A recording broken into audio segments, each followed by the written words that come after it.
Could you give an example of where it might be an issue? I always have the impression that healthcare workers are a bit more compassionate and they've seen Sure. it all. They've seen it all a million times. But have is there an example of a situation where it is needed, where somebody needs to be aware of somebody's LGBTQ status? Sure. I mean, I think when it comes down to who someone's healthcare decision maker is, that's certainly an issue that we continue to see challenges with within hospital settings and hospice and palliative care programs.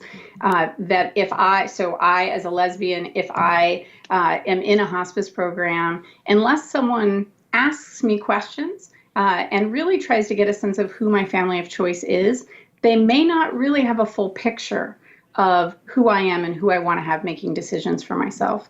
And the other thing is, if I were to go to the hospital and let's say that I am in an emergency room and there's an emergency situation, I'm in a vulnerable position as a lesbian, and I'm giving myself as an example because all of us have times in our life when we do go to an emergency room, and it certainly runs across my mind.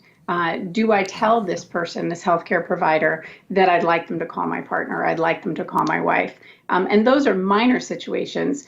Think about even bigger. When someone has a life-threatening illness, life-threatening situation, or they're facing a life-limiting illness within hospice, if they come out, will they get worse care? Will they be treated differently? And occasionally I'll hear healthcare professionals say, well, no, of course not. We treat everyone the same.